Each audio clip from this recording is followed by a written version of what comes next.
VAT, corporation tax, income tax, death tax, and don't forget stamp duty. And that's the exact tax I'm going to be breaking down in today's video. What is stamp duty? So stamp duty was originally introduced to the country in 1694. And just so you know, it's essentially a tax for putting a stamp of approval on things, which had it was a load of documents, including property and land, which is now what it's really known for. And the reason this tax came into play, if you don't know, was to fund the war in France. Okay, that's why it came into play. And often what happens is the reason the tax comes into place goes away, but quite often, especially in our country, the tax remains, because this is how societies do it, right? We get used to a certain tax.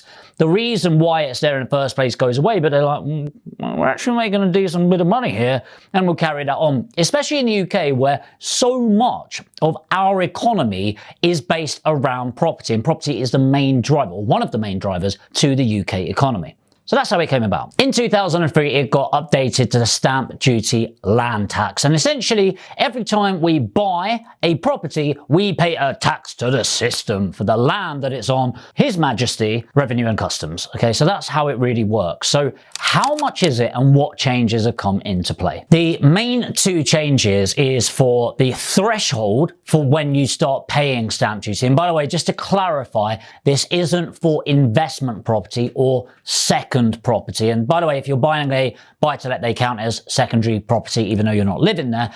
First of all, it has gone from 125,000 to 250,000. So up to £250,000 purchase price. If you're buying your own home, there will be no stamp duty. Likewise, the threshold for a first-time buyer on stamp duty has increased from 300,000 to 425,000 pounds. So this saving is actually quite significant, and it does have an indirect impact to you, even if you're not one of these residential home buyers. Well, how does it? Well, first of all, how much is actually saved? Well, on average, they predict, and it is just a prediction, that the average person is going to save around £10,000 on stamp duty. Whoopsie-doo, Jamie, good for them. How does it impact me? Well, think about it this way.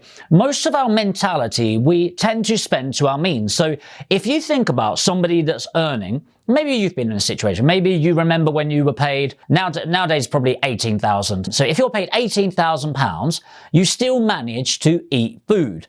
You still manage, I hope, to pay your rent. You still manage to pay for your petrol, just about, right?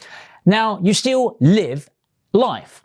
What happens when you earn £40,000 a year? And maybe your wife or your husband, your boyfriend or whatever it is that also earns £40,000. Do you suddenly save loads and loads and loads of money? No, because people don't actually invest as a society. You might, if you're watching this channel, right? You're probably a bit different. But the average person, what do? Well, they increase how they live. So now they eat nicer food. They're suddenly shopping at Waitrose as if it makes any difference shopping there rather than Lidl. Suddenly they're going to the nice restaurants rather than the trusted McDonald's, which is both expensive and shit, frankly. But they increase their standard of life, but they still live in a house. They still drive a car, and they still come to work and usually work in longer hours, right? Pretty standard. So no more savings are done. You're just slightly more comfortable in how you act in your day-to-day life. Why does this matter? Well, this psychology goes into when people buy a house for themselves. What people don't do is go, where do I want to live? Oh, I really like this area. It's close to families, etc., etc. Great. What sort of house do I want? What's a reasonable home for us? Well, there's me and my husband, and maybe me and my husband just want 2 rooms. A 2-bedroom terrace house, because that'll be cozy. Have the spare bedroom for a bit of storage, maybe a little office. That'll be lovely, right? Oh, how much is that? Oh, it's going to be this price. All right, let's start a saving plan. How much do we need to be earning to be comfortable? What do we want in our lifestyle that's outside of the house? No.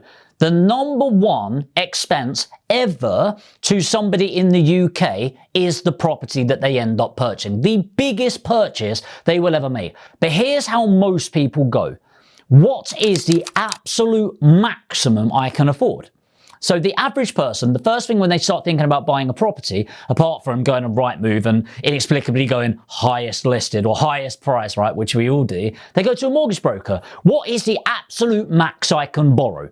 You then get told that, and then you start searching for properties within that range. Don't tell me you did any different. So the thing is, that £10,000 saving on average equates to another £100,000 in purchase price. How does that happen? Well, the average person puts down residential a 10% deposit. Most people, especially first-time buyers, between 5 and 10%.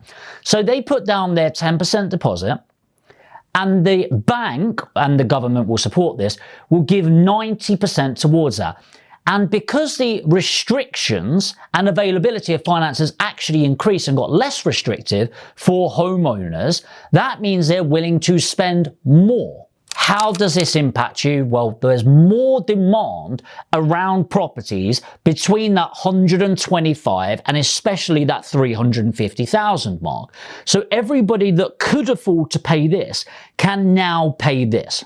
So there's other economic factors that are going to impact this, but ultimately this is a very clear indication to strengthen the purchasing power of people.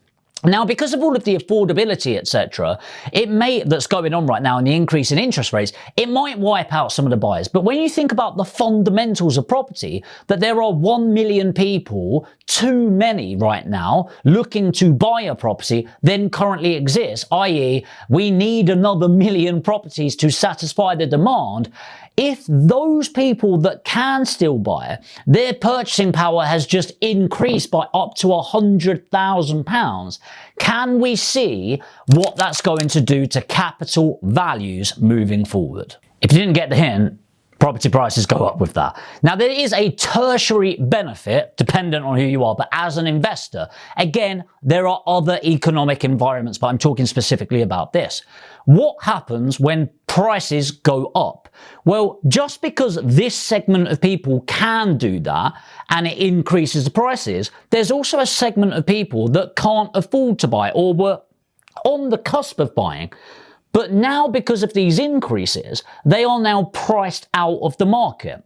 If they're priced out of the purchasing market and they were about to do that, and we've got a flow of people that constantly are buying and selling property, now they've dropped off. And what happens? They go into the renters market. But they now go into the renters market where there's still limited supply, there's way too much demand, but also now they've got some more money in their pocket.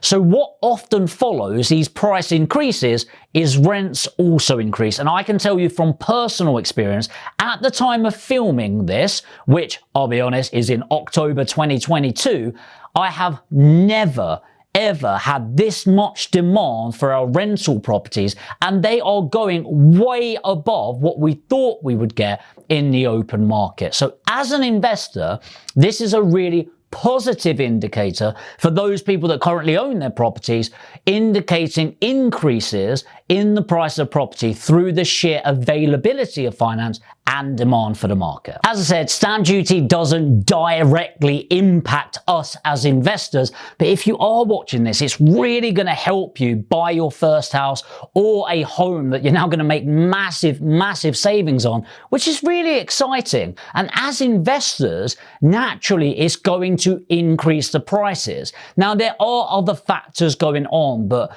honestly, in this market, I am still buying. The market doesn't actually dictate what you should, whether you should or shouldn't be buying. It just dictates how you should be buying. And a professional investor knows that, especially in these turbulent times, more money is actually made through property than in the good times. You should factor that in as well. So hopefully this has been valuable. It's just my opinion. If you are new to the channel and you want to find out more about property, investment and business, make sure to hit the subscribe and the notification bell. And of course, on your way to the next video, make sure to lightly destroy the like button, and I'll see you in the next one.